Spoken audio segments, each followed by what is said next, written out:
My name is Karima Ramji. I serve as Associate Director of International Indigenous and Accessibility at University of Victoria's Co-operative Education Program and Career Services. It is my pleasure to welcome you all to the last session of the day today. I'd like to start by acknowledging with respect the Lekwungen peoples, which includes the Songhees and Wet'suwet'en peoples, on whose territories the University of Victoria stands, and the Lekwungen and Wasanich peoples whose historical relationships with the land continue to this day. This session is titled Inclusion at Work, Practical Ideas from Accessible Employers, and it's a follow-up to our keynote presentation at the start of the symposium, where our Accessibility and Inclusion Co-op Coordinator, Niels Melis-de Lamper, had an inspiring conversation with Canada's Chief Accessibility Officer, Stephanie Cadeau. This time, Niels will host a panel of employers who will share practical ideas on how to make workplaces more inclusive for people with disabilities. Please submit your questions through the Q&A button or on the chat, whichever you prefer. The Q&A button is on the bottom of your screen, and if you don't see it, please click on More, and you should be able to see it there. With that, I'm thrilled to welcome Niels again, and our special guests, Graham Bell from Urban Solar, Emily Dietrich from BC Automobile Association, or more lovingly known as BCAA, and Shirley Prasad-Naiviqa from First West Credit Union, who unfortunately wasn't able to attend at the last minute, but our deep gratitude to her for engaging with us as well. Thank you all for being here today. Niels, I'll pass the mic on to you.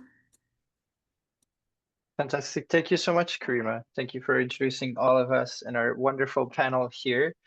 So as Karima mentioned, my name is Niels Melis-de Lamper, pronouns are he, him. And since for approximately 3 years, I am the Accessibility and Inclusion Co-op and Career Coordinator, which became last year became a permanent funded role by the university. So really demonstrating a strong commitment to equity, diversity, inclusion, with a focus on students and alumni with disabilities. And so that's kind of where our panel came in fruition here today. Like throughout those past 3 years, both Emily through BCAA and Graham Ball have interacted strongly with my role and connected and shared good insights on what it means to be an accessible employer.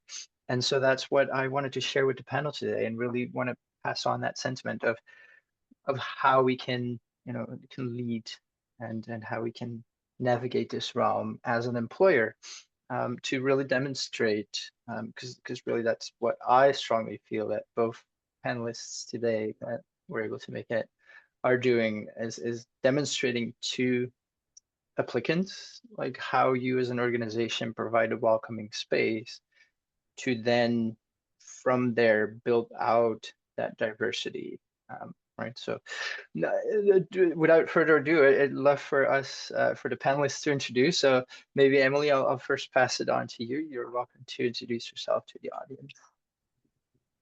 Thank you, Niels, and thank you for having me this afternoon. Welcome, everyone. It's such a pleasure to be able to connect with you this afternoon. My name is Emily Dietrich. I use she, her pronouns, and I manage our Diversity, Equity, and Inclusion program here at BCAA. I'm joining the call this afternoon from the ancestral unceded territory of the Hunkaminam and the Skokomish-speaking peoples, known colonially as the city of Burnaby. I have shoulder-length brown hair, and I'm wearing a striped sweater and a blue blazer. So I've been in this role at BCAA for just about 4 years now, and what I do is help design and deliver programs and initiatives and different activities that support us as an organization in recognizing and celebrating diversity in all of its many, many forms, inclusive of ability, and which build trust and enable our people to show up as their whole selves to the workplace and foster a sense of inclusion and belonging in our workplace and beyond. And of course, this impacts our team members internally, but it also impacts BCAA's members and our customers across the province as we work towards kind of reflecting and better serving the diverse needs of our local communities. For those who might be less familiar with BCAA, we serve over 1 million British Columbians across the province. So we have presence in about 1 in every 3 households. And primarily we offer insurance to protect homes, cars, travel, small businesses, but we're moving into the mobility space as well. So for those that are located in Victoria, BCAA owns Evo Car Share. So you may have seen or perhaps driven an Evo car around the city. We own that program. We also own Evolve e-bike share. So we're moving into e-bikes and e-scooters. And then we have various auto service centers across the province, including Victoria as well. So really looking forward to the conversation this afternoon. I'll pass it back over to you, Niels. Thanks again for having me. Great, fantastic. Thank you, Emily. Yeah, on that note, I just started seeing the bikes show here in Victoria. There's one on my route to my young kids' school, so it's great. Yeah, great. I'd love to pass the ball on to Graham as well. Like Graham, please provide us a brief introduction. Sure. Thank you, Niels. Thank you for having me here today, and lovely to meet you, Emily. My name is Graham Ball. I'm the engineering manager at Urban Solar, which is located here in Victoria on the traditional territories of the Lekwungen-speaking people. I'm also from Victoria, which is a little bit rare, so I've got strong connections to the community here. I'm a graduate from UVic. I did the engineering program at UVic and a minor in ocean sciences. Yeah, and my day-to-day role at Urban Solar is managing the engineering team. I came into contact with Niels through a co-op student that had applied for one of the roles that we had posted on UVic's co-op board. Yeah, that's kind of how my journey to this panel discussion started here. Great, thanks both for those lovely introductions. Yeah, maybe Emily, I'll move a little bit further in what you were sharing firstly, right? So BEA like has also been recognized strongly for inclusive and accessible employment. Fairly recent on the on the Workplace Inclusion Awards from the Open Door Group again, right? The BCA has been a number of finalists there. But yeah, could you share what accessibility really looks like at BCA and how that approach goes beyond physical accommodation? Absolutely. Thank you, Niels. I'd be happy to. I appreciate your warm wishes with regards to the Untapped Awards. Congratulations again to yourself as well. Some very well-deserved recognition there. In terms of what accessibility looks like today, yes, happy to describe some of the initiatives that are currently underway to advance accessibility and disability inclusion sort of beyond physical accommodations. I'll speak to physical accessibility first, though, actually, because this is kind of an important initiative for us, and that is Rick Hansen accessibility certifications. So we have 29 service locations across the province and 4 auto service centers. And we are now evaluating every renovation that we do of our existing space or a relocation to a new space for Rick Hansen accessibility certification, which means that we are doing extensive reviews of physical mobility, vision and hearing accessibility, emergency plans, and much more. We've actually have professionally trained expertise now within our real estate and facilities team to continue this work across all of our locations, with that ultimate vision being to have all 34 of those BCAA work locations be Rick Hansen accessibility certified. So that's an important tenet of our physical accessibility.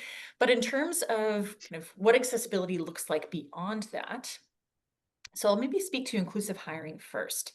We have a number of partnerships with various disability employment service organizations.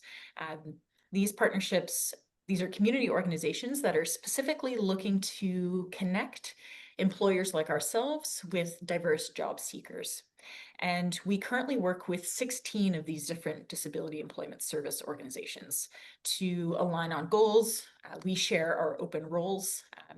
We collaborate on ways that we can enhance recruitment and retention and ultimately best support team members with disabilities. We have two kind of recent initiatives this year that I'm really excited to share and to speak about. One of which is we've just received special program status from the BC's Office of Human Rights Commissioner to create a targeted talent pool specifically for candidates with disabilities. So this would be an evergreen job posting, if you will, an always on job posting.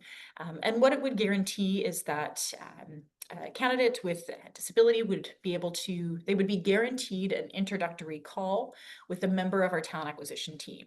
And during this call, the talent acquisition specialist would provide an overview of available teams and positions at the organization, share information, resources that we have to support our team members with disabilities, discuss the candidate's skills, experience, and determine the next best steps for their application. And upon joining this talent pool, a candidate with disability would remain in the talent pool and continue to receive updates from BCAA on new job opportunities. So we've just gotten that support from the Office of Human Rights Commissioner to be able to go live with that job posting, which we're excited about. But related to that, we also we're in the midst of an inclusive hiring pilot program. We're calling it Diverse Pathways. And the intent is to create meaningful employment opportunities for talent with disabilities. This pilot has comprised 3 roles in different areas of our business: real estate facilities, our Evo car share team, and then our member contact center as well. And we have created new roles and then customized those roles. We've job carved them and tailored the role responsibilities to each participant's strengths and skills. And we were connected with this talent through those disability employment service partners that I spoke of earlier. So it's been terrific. These 3 participants involved in the pilot have really added such great value to their teams. We're going to be extending their contracts and ideally transitioning them into permanent roles, which is really great and feels like a substantive initiative that's supporting us to walk the talk when it comes to inclusive hiring and disability inclusion. Lastly, I'll just briefly mention our Employee Resource Group program as well. So ERGs for short. We have 4 different ERGs, and they're workplace communities, ultimately. They bring team members together to collaborate and share knowledge and exchange resources and simply connect and offer peer support. And we have a ERG community that is themed around disability, both visible, invisible, or both. So this community, they focus on advancing awareness of disability in the workplace and supporting allyship for those who know or who care for others living with disabilities. Team members have laughed during these ERG meetings, they've cried, they've celebrated in personal successes, they've bravely spoken out about and shared their challenges. And so simply put, these ERGs for BCAA are spaces unlike what we typically experience in our day-to-day, where all are encouraged to show up exactly as they are on that given day, at that given time, and kind of warmly welcomed for doing so. So that's a bit of a snapshot of the work underway to advance accessibility. Yeah, that's fantastic. It's really great. It's really empowering to see, like, large employer and yes, there's obviously resources attached to it, right? But that really tells me that it's like a higher up conversation too, right? And so true accessibility can only happen when like pop is involved in it. That's really nice to see. Fantastic. Thanks for sharing that. Yeah, Graham, like a reason why I was excited that you were part of the panel today is that Urban Solar is a smaller but mighty employer, right? Your tentacles reach up far out as well. A lot of work in the US, for example. And we collaborated to support one student. But what I recall when we first connected is that we kind of had a introductory conversation of like, okay, what's already happening? Where are we at? And From that, I learned that organically, your team was already doing lots of, how can I call it, maybe grassroots initiatives, like just organically, things of correct management. So maybe if you can share a little bit more about how that conversation happened between the two of us. Yeah, absolutely, Niels. So yeah, just for context, Urban Solar, we're a small company. At the time that Niels and I met, and at the time that Alex, the co-op student that he mentioned, joined our team, we had 10 full-time employees, and Alex was one of two co-op students that we had for the semester. And being such a small company, we do, as Niels mentioned, have kind of a wide reach. Our primary market is the transit industry.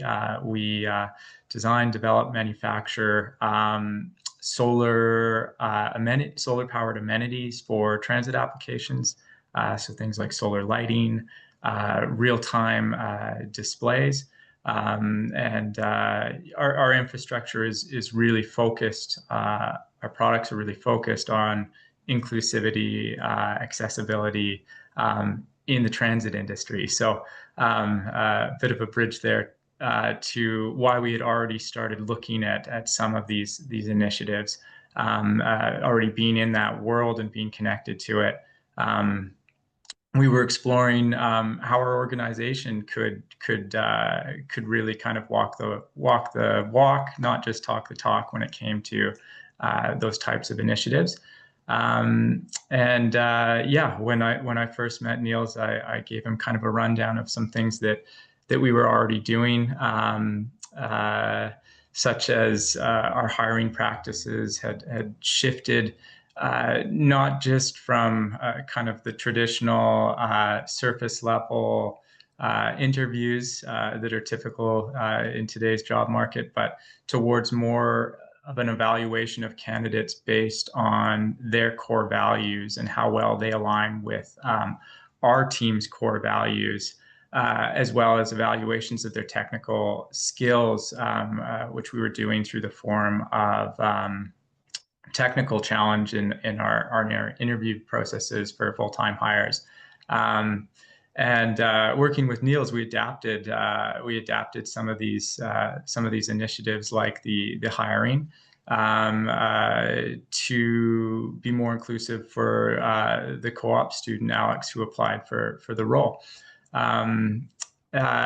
Other initiatives that we already had on the go were things just like project management in general, how we structure our work, how we document our work. We'd always used project management tools, but over the course of the co-op with Alex, it really put those tools to the test, and highlighted how much clarity really matters. Not just for neurodivergent team members, but for everyone. So we started framing tasks with the mindset that they should be interpretable in the same way by anybody who is reading them. So things like removing ambiguity, breaking things into smaller components, and just really being deliberate about context. Other things that we had in place were our CEO even had really invested in team-wide communication workshops. So these communication workshops were really focused on emphasizing curiosity and mutual understanding rather than assumptions. Other things that Urban Solar already did were flexibility. It's been a big part of Urban Solar's culture over the last 3-4 years. Introducing policies like Flex Fridays, remote work options, and just being open to adjusting schedules around people's working styles. So that's really contributed to an environment where individuals can manage their energy and focus on working in ways that work best for them, really. Yeah, and again, through connecting with Niels and through the co-op, the flexibility just makes it easier when put into practice to adjust to different people's working rhythms. Yeah, Great. so Yeah. we've been on the road for a while, and working with Niels, it gave us a really good chance to really kind of harden some of those practices. Yeah. Yeah, and what I like too, and the audience probably doesn't know that, but we were connected like way prior to Alex's work term starting, right? Mhm. Because through our conversations and through Alex's application, like the way that you like looked at his individual skill set and his right, we sort of all together decided, hey, you know what? Actually, the next term, the projects Mhm. of urban solar will be better aligned with Alex's skill set, and so that was like an interesting process, and like really like what this student in particular at that time kind of needed, right? Like something where he could Mhm. really relate to and connect his skill set to, and Mhm. that's why we've been in longer conversation and really a great sort of demonstration of like you can do uh, lots of things organically, but then sometimes for an individual, you might have to make certain exceptions. And that was a pleasure to go through with your team. Yeah. Mhm. Um, yeah. So then maybe to like just a panel wide conversation this time, right? Like either one, both of you can pick it up. But what are some strategies that your organization, right? We both talked about doing that, but what are the key strategies to make a job posting or an interview process more inclusive? So let's start with the job posting, maybe like just break it down. Like what are some key things that made a difference for your organization? Yeah, I think Niels, when we connected, one of the key things was focusing on how we put questions to candidates, and what is the real intention behind asking one of those questions, and how do we make sure that we're giving everybody the equal opportunity to answer those questions and give us what we're really looking for. So I think that's one thing that stood out for me as a bit of a change that we made to how we interview people, how we ask questions without kind of assuming that they're going to know exactly what we mean with a vague question that we put out there. So that was definitely one that came to mind for me. I appreciate the intentionality of that, Graham, and I would echo that. I think we've taken a more intentional approach towards having diverse talent see themselves working at BCAA and feeling encouraged to apply for roles with us. More specifically, to help mitigate unconscious bias in the hiring process. We started using several years ago now, but we founded a machine learning software called Textio. And we've been using Textio to screen for inclusive language within the job postings and the job descriptions themselves. So it's quite a user-friendly tool. You upload the text of the posting or the description, and Textio will specifically highlight or flag language within the document that could be perhaps better improved from a lens of inclusivity. So that's been helpful for us. As it pertains to job postings as well, what we've done is added or created an accommodations inbox specifically, so that if prospective talent who are applying to roles would like to share information with us, or if they would like to connect to discuss accommodations specifically, there's now a designated inbox for that. And we've found that that's helpful for our talent acquisition team to ensure that they are connecting one-on-one with talent. They're receiving high volumes of applications, and we found that having a dedicated accommodations inbox has been helpful in ensuring that very important touch points don't fall through the cracks. For the interview piece, we've reviewed, we have interview guides and recruitment policies, and we've reviewed both of those for inclusive and potentially inequitable content. And then we offer accommodations at every stage of the recruitment process, including the interview stage as well. So if we're able to offer sending questions to candidates in advance, as an example, sending agendas in advance, that's one example of accommodations that we've been able to offer when it comes to the interview process, so that candidates feel as best set up for success as they can be. We've also offered some learning to our talent acquisition team and to our hiring leaders specifically, both e-learning and some live instructor-led workshops around kind of inclusive recruitment and retention best practices. And then lastly, like I mentioned previously, that upcoming talent pool specifically for talent with disabilities, and that kind of white glove, one-on-one experience for candidates. That's been our most recent equity-driven initiative to advance disability inclusion within the recruitment stage, or process, I should say. Great, fantastic. I'm curious about the use of Textio. Not that we want to be ambassadors for Textio, but you say it's a helpful tool.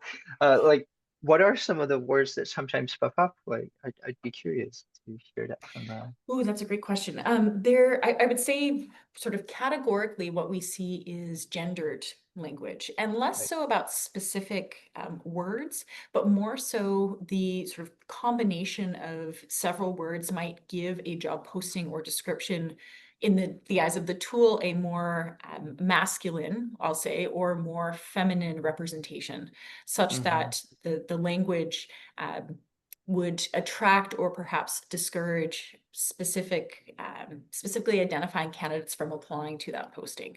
So I would say the general nature of what is flagged to us is more so the use of gendered language, both sort of direct and indirect connotations with it, which is interesting. Yeah. No, I love that, because what research shows is that imposter syndrome creeps up more for female candidates, and then even further neurodivergent candidates. And if it's a combination of both, they might not apply that gender focused language. So that's fantastic. Yeah. Great. Both of you talked about leadership in your organization taking steps, right? And true accessibility can only happen by embedding equity, diversity, inclusion in conversation and daily decision making. So how does that reflect to either your organization? I'm going to go first on this one, Graham, and then I can pass it over to you. So Absolutely.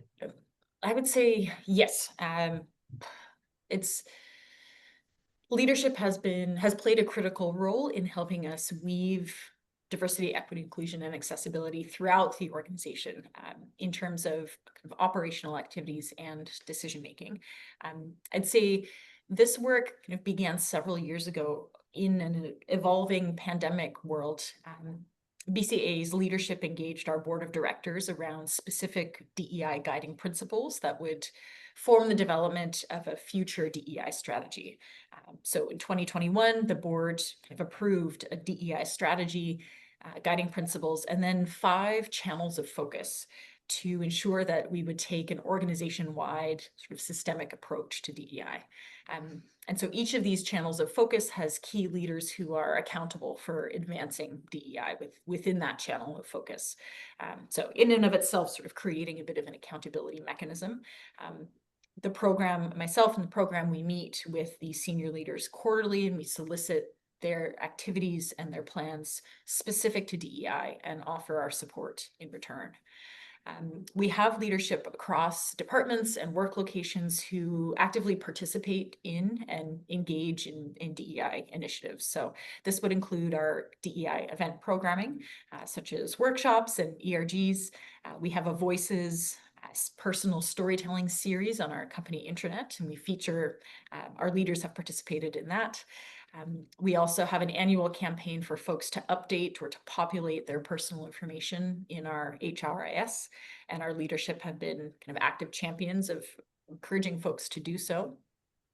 But I'd say most recently, what I'm most excited about in terms of leadership and how to sort of leverage leadership to advance DEI has been that last year was the first year ever that we have required our senior leaders, so directors and above, to incorporate at least one DEI specific learning objective into their annual goal setting and their performance management program.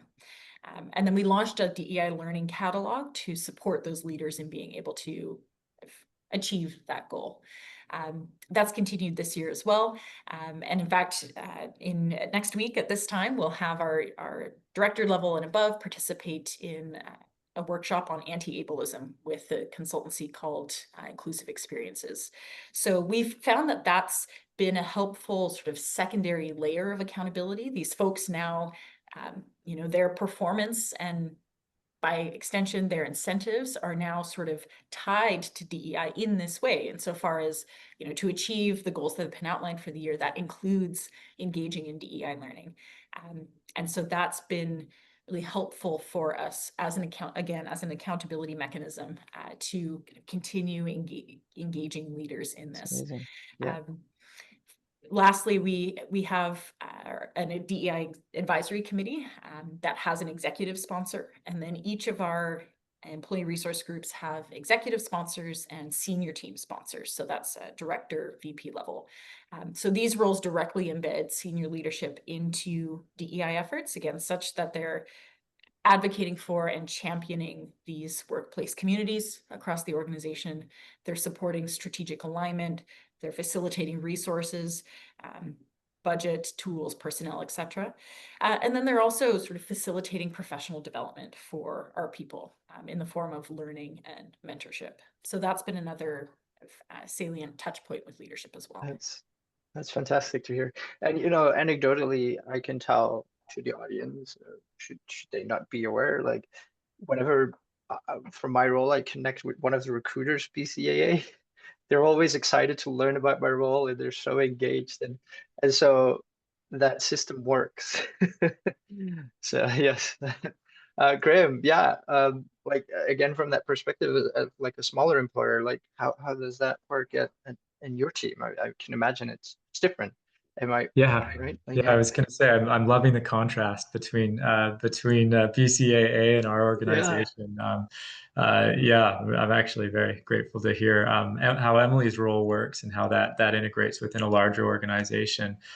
Because you're right, Niels, it looks really different coming from a smaller organization. So, our leadership team is sitting in the same room as all of our staff as well. So it's a much more, the ideas come directly onto into the office immediately. I think in some ways the emphasis by leadership is more modeling in a smaller organization. We just got big enough in the last few months to actually officially kind of start publishing policies and processes and things like that. When you're a small team, you can really sort of fly by the seat of your pants. And it's not always so formal with the documentation that you put into it or the structure that you put into it. But it's just as intentional. Every leader has to show up every day and kind of model the culture that you want to see in the organization. So, I think that's a big part of what we do is try to model what it is we're trying to bring out in the team. And I think the rewarding part about being in a small business is you can see that faster in some cases. So whether it's being just more open and more communicative, more clear, more compassionate, more curious, you have, every day there's an opportunity to affect a huge percentage of the team with how you show up to work. Mm-hmm. Yeah, fantastic. Yeah, again, anecdotally, I felt part of the team when I was there to support Alex, so that culture is definitely a success as well. Maybe going again, Emily, we haven't touched on it yet, right? But one thing that I'm very aware of is that BCA is an active member of the President's Group, right? And so that obviously, while they're even like a very large member with the CEO being the co-chair, right? So like how does that work, and what is the presence and the accessible employers group? Should there be employers on the panel here that would love to connect and learn more?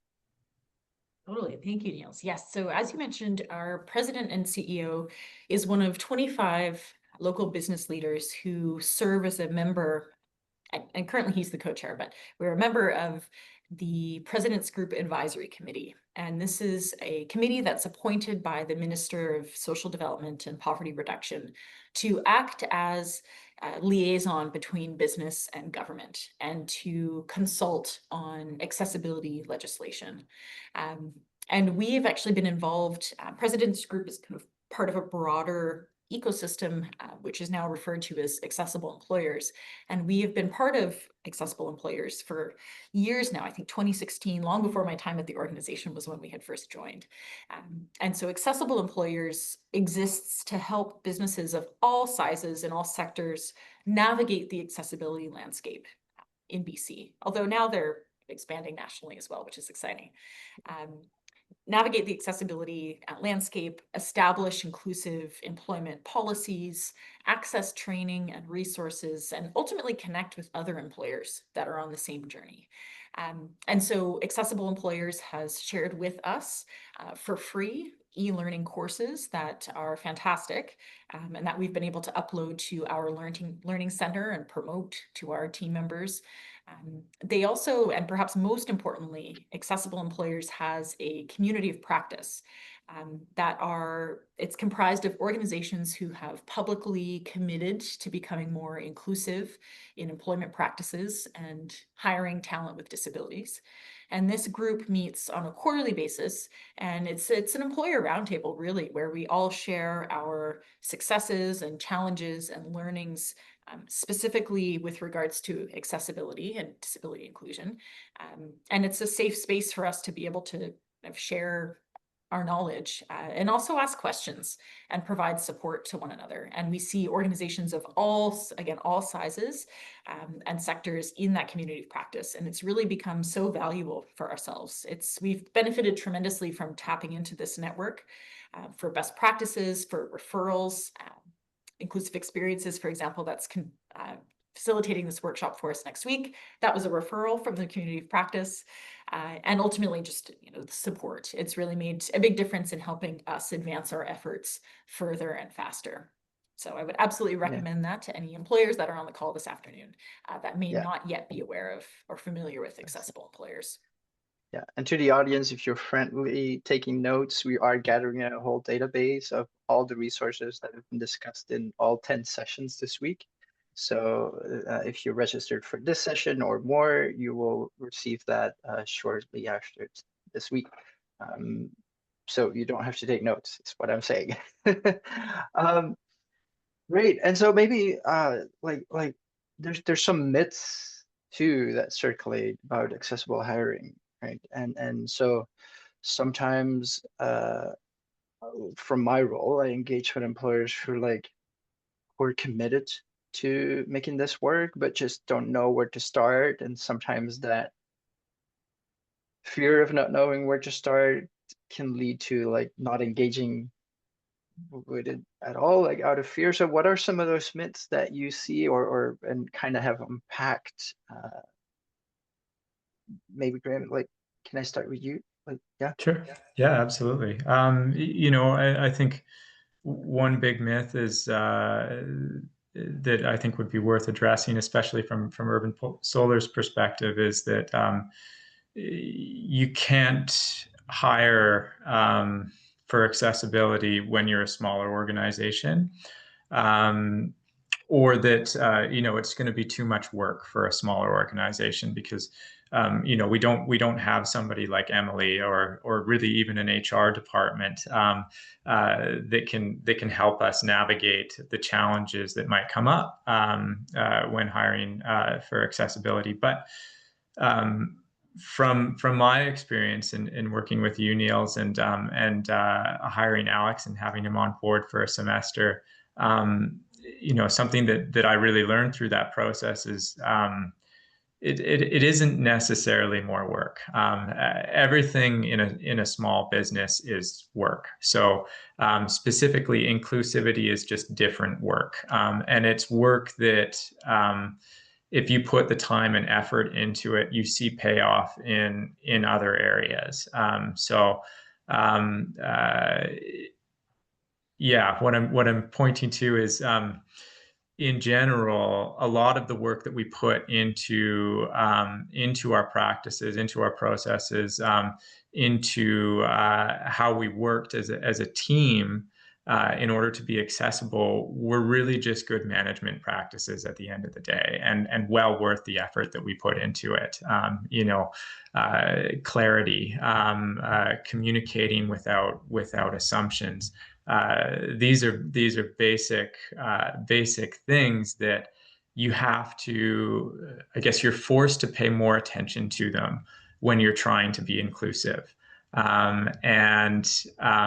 Putting the effort into those things, you see that back at the end of the day. That's amazing, yeah. And when I'm talking about Alex specifically, it also paid in homemade bread, right? Oh yeah, I would be amiss if I didn't mention Alex homemade bread. I'd say that our team, our full-time staff, definitely stepped up and leveled up their game when Alex came on board. And Alex definitely brought his own spark to the team as well. And yeah, definitely one of them was in the form of bringing his passion to work, bringing homemade bread once a week for the team. And yeah, I think that was the highlight of everybody's week for the semester that Alex was with us. Fantastic. Okay, great. So maybe then I'll pass it to you, Emily. Like, what's one myth you would love the audience to address or look at? Thank you. Yes, and those are some very lucky coworkers, I might add, to be able to enjoy Alex's bread. That sounds delicious. What a fun weekly treat to enjoy all together. I would actually echo Graham. I think the myths that he just shared, I think are pervasive, sort of irregardless of the difference in size between our organizations, because we see and experience the same thing. Perhaps that's indicative of sort of broader stigma at a macro level. But in any case, we often hear from candidates with disabilities that they feel employers may be hesitant to hire them due to concerns about additional work or potential risks if accommodations can't be made, or perceived higher costs associated with accommodations. And I think I'll echo Graham, but perhaps in different words, insofar as the reality is that these considerations aren't unique to talent with disabilities. They apply to everyone. Whenever someone joins an organization, sort of irregardless of ability, there's an investment of time and resources and support to help them succeed in their roles. Often I feel that employers sort of presume that accommodations are going to be significantly expensive, and they worry about the cost of accommodations. And we've actually found the opposite to be true. The accommodations that have been requested, we've been able to support by way of very little actual financial investment. It does not cost much for us to be able to support a team member with a pair of noise-canceling headphones, such that they can kind of focus in a busy office environment, as one example. Another common concern we hear from talent with disabilities is that they may be hesitant to disclose a disability to their employer out of fear that they'll be perceived differently, or it might impact how they're treated, evaluated, considered for advancement opportunities, etc. And I'll say, in reality, I don't want to minimize that feeling of fear, because I recognize that is real and valid and true. And at the same time, sharing that information when someone feels supported to do so can really open the door to meaningful conversations and support ourselves as the employer in better understanding how to support team members. Disclosing that information to an employer can offer valuable insight into perspectives or experiences that employers may not have considered before, and ultimately best support organizations and prospective candidates together at arriving at solutions that are going to work best for unique strengths and skill sets. Fantastic. Yeah. Yeah, that totally resonates with me. And it's often, I see that resonated on both ends, like applicants, in my case, students wanting to apply and not wanting to share their disability, like certain fear, and employers sometimes being that certain fear. And that fear sometimes kind of stems to what you kind of mentioned, right? It's not a bullseye. You don't have to score the accreditation right in the end, right? Or like right at the beginning. It's more of a conversation, right? And it's opening up that two-way street of like, hey, how can I make this work so that I can bring the most value to your team, right? And then the employer coming back like, great, let's open that conversation and see how that works. So fantastic. I love that. Yeah, and you know, like here we are, like we're kind of nearing the end of our time here, because then we'll leave some time for questions and answers. But I'll frame a closing question for both of you, right? So what is one step that an employer could do should they be inspired by this conversation, which I hope they do? What is the one step that they could do? Small step, big impact. So putting you on the spot here. Graham, I'll open up with you first. Sure, yeah. I mean, there's so many points that we touched on today that you could do as an organization to kind of start stepping in the right direction in terms of inclusivity or accessibility for somebody who wants to work on your team. You know, I think one big thing is just starting to foster a culture of openness and curiosity. You know, if you didn't know where to start, I mean, that's probably where I would put my finger. You're not going to get very far without being curious about the process and what it looks like to change your organization to be able to onboard somebody and be more inclusive. So I think that would be, I would say, the very base level of where to start. And I think, you know, the next step would be looking at your hiring practices so that, you know, you can have all the processes in the world, but until you bring somebody on your team and you put those to the test, you're never really going to know if everything's working as you want it to. Right. Yeah. Two golden tips here. Yeah. Yeah. Emily. Those were golden, Graham. Thank you. Tough act to follow. I think and maybe mine is one golden tip, but sort of comprised of two parts. And firstly, I'll say I would encourage any employers on this call to consider joining the community of accessible employers that I mentioned previously, the community of practice. Those quarterly meetings we've just found to be so beneficial. You can attend, you don't need to participate necessarily, but you're welcome to be a bit of a fly on the wall and just sort of listen to what other employers are doing in this space. Because there's such a sort of broad representation, broad swath of different sized organizations and sectors, you'll likely see yourselves in one of the organizations that's attending, and you know, hopefully learn about what's worked well for them and maybe not as well, and leave with some tangible takeaways to start implementing into your own practices.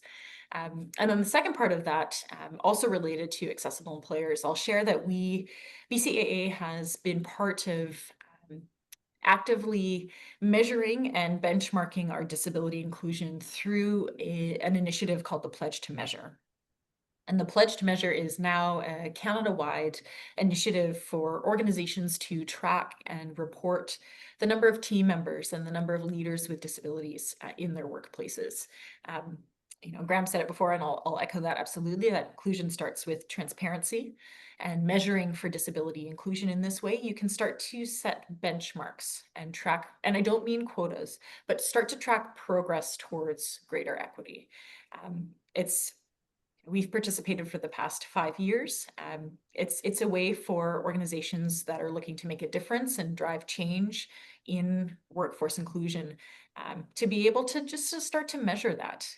what we measure, we can manage. And participation in an initiative like this, it's free of cost. And you get access to a variety of resources, staff survey templates, internal comms, materials, dialogue guides, etc. They're designed to be kind of low tech, customizable, enabling accessibility for organizations that don't have large HR teams. Again, this is year 5 that we've taken part, and we've been able to see how we're moving the needle with regards to diverse representation in our workforce over that time. And it's given us some objectives to try to be better every single day. So that would be Fantastic. part 2 of my recommendation. Data is power. We'll Yes. close the session off with that. Thank you so much. I'll, without further ado, pass it on to the audience. Like, if you have questions, if you have a Q&A. Amelia, did we have any questions? We do not currently have anything in the Q&A. However, if folks have anything that they want to pop in right now, or if you're feeling brave, you can feel free to unmute. But yeah, I'll be watching the chat and the Q&A for anything. Oh, Sean says, to what extent is a lack of disability awareness the cause of myths and fears? Strong question. Anyone of the panel want to take it?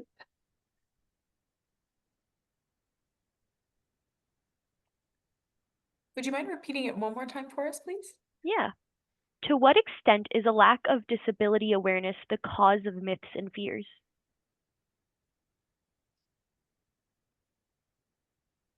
I'm happy to take this one, maybe from my role. Like, so I think awareness is definitely a step that helps, right? As we learned from both panelists today, like, both organizations, though on a different scale, are ensuring that like, disability awareness is part of the culture, right? And I think that is what organizations ultimately helps to be on the radar of applicants with diverse needs, right? So when employers connect with my role and are like interested in being more inclusive, and they go like, can you bring me in touch with students with disability? I will often like pause and pull the brakes a little bit of like, hey, let's look at how my role can help you show rather than tell applicants that you are committed to this, right? And that work will inevitably attract more applicants. So is training, lack of awareness the cause? Yes, in part. Is it the way to move things forward? I think a big chunk of that is for sure part. And there's lots of free resources out there. We've talked about the Accessible Employers Group, fantastic free resources. My role is there to support and etc. So yeah, I don't know, Graham, Emily, if you have anything to add to that. Yeah, I think in general, kind of there's lack of awareness, but there's also, I mean, in order to become aware, you have to go out and ask the questions and learn. So I think, Niels, you probably have a stronger answer than I could give from my perspective. But certainly it would be my assumption that, the lack of awareness may just stem from an organization that's not looking to branch in that direction, or somebody that's not being curious enough or looking to move in that direction. So in that case, I would say yes, because if you're not seeking to become more aware about something, inadvertently, you're not really going to invite that into your organization. Great. And I would agree with both of you wholeheartedly. Absolutely. I do believe that it absolutely, the awareness is a significant contributing factor, all in all, to the pervasiveness of stigma and fear that exists. I think You know, our society is designed for ability and perhaps neurotypical residents and community members, etc. And without that awareness, I think it's challenging for folks to be able to sort of realize, recognize the biases, the myths that are pervasive, and kind of their eyes aren't even open to being able to identify that barriers exist, let alone starting to dismantle those barriers. So I think the awareness piece plays an integral role in being able to open up folks to the fact that these barriers that these barriers do exist, are very real and pervasive. I'll keep going back to that word because I think it's very relevant here. Yeah, and the awareness, I think, Niels, to your point, that is a critical sort of foundational element, and yet we don't stop at the awareness piece, because once we've established that sort of foundational level of awareness in terms of recognizing and being able to now scan the environment of the workplace and see where barriers exist, now the next step is to layer upon that awareness with some additional education and some more action-oriented support in terms of dismantling those barriers. Now that we know that they are real, how can we collaborate in sort of taking them down and sort of smoothing the path for individuals with lived experience? So those are my 2 cents on that. Fantastic. I just want to be I want to let folks know that we have 3 minutes to time, and we have 3 more questions. So if we could rapid fire these a little bit. Yes. Well, we're going to propose to do one more question, and then there's one question on ACEWell specific, which I'd love to address, and happy to connect on that. And there are some like small pockets of community practices happening on that front. So I will move on to the question. Maybe Emily, if you can read that. Thank you for sharing experiences. Yep. I appreciate hearing the examples and stories of 1 or 2 co-op students or recent grads. My question is, how do we scale up hiring of people with disabilities? People with disabilities are the most underemployed equity-deserving groups in Canada, and our movement towards more employment is still very slow for 2025.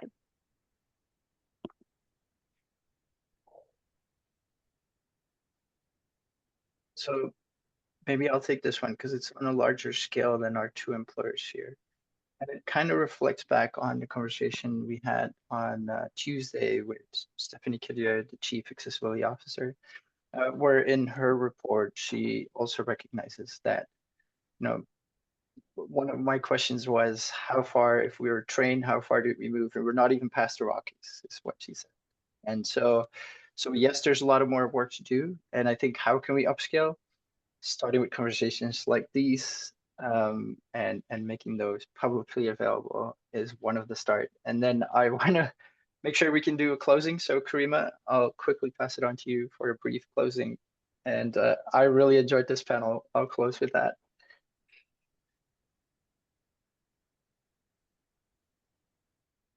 Niels.